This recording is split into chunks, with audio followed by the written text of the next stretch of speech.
Bienvenue dans Terrienne, l'actualité sur la condition des femmes dans le monde. Alors que le débat autour des femmes prêtres dans l'Église catholique semble marquer le pas, coup de projecteur sur l'Église protestante qui, elle, a franchi le cap il y a déjà plusieurs décennies. Aujourd'hui en France, comme en Suisse, il y a 40% de femmes pasteurs. En Allemagne ou en Suède, on a déjà dépassé les 50%. État des lieux grâce à Lauriane Savoie, autrice du livre Pionnières, comment les femmes sont devenues pasteurs. Ça fait plusieurs décennies que les femmes peuvent être pasteurs à égalité avec les hommes. Disons, elles ont eu un statut un petit peu différencié et subalterne jusqu'à la fin des années 1960.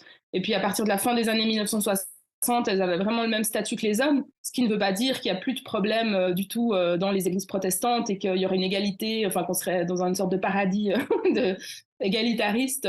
Il reste des problèmes, mais en fait, les églises protestantes, elles ne se distinguent pas du reste de la société. Donc, il y a toujours des différences aussi au niveau du congé maternité qui reste plus important que le congé paternité. Par exemple, il y a encore des lieux qui sont réticents, donc des paroisses qui sont réticentes à engager une jeune femme pasteur parce qu'elles craignent qu'elle ait des enfants et qu'elle s'absente plusieurs mois. Donc voilà, on trouve toujours ce genre de problème.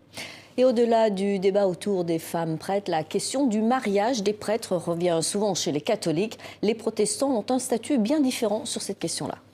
Il y a aussi le fait que, comme les pasteurs peuvent se marier, donc les hommes et les femmes peuvent se marier, il y a aussi beaucoup de pasteurs divorcés, il y a des pasteurs qui sont en couple homosexuel, il y a des pasteurs donc lesbiennes, gays, trans aujourd'hui. Et du coup, ça diversifie énormément les profils, en fait. Et je pense que c'est vraiment une richesse parce que ça permet aux paroissiennes et paroissiens et à la société de se rendre compte que voilà, les pasteurs ne sont pas foncièrement différents. Ils partagent les joies et les peines et les turpitudes de la vie humaine comme les paroissiens. Ils ne sont pas différents et ils sont confrontés aux mêmes problèmes. Observer l'évolution au sein d'une religion comme l'Église protestante pourrait en inspirer d'autres. En tout cas, c'est l'espoir de l'autrice de Pionnières.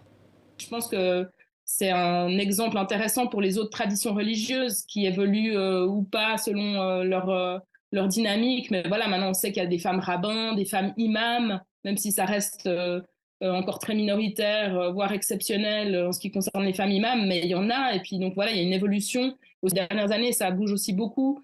Il y a de plus en plus d'églises évangéliques dans lesquelles il y a des femmes pasteurs. Donc moi, je suis avec intérêt ce qui se passe dans les autres traditions religieuses et je pense que ça peut encourager aussi les femmes qui essayent de faire bouger leur propre tradition religieuse, de voir que ça peut changer, voilà, comme ce qui s'est passé dans les églises protestantes au cours du XXe siècle.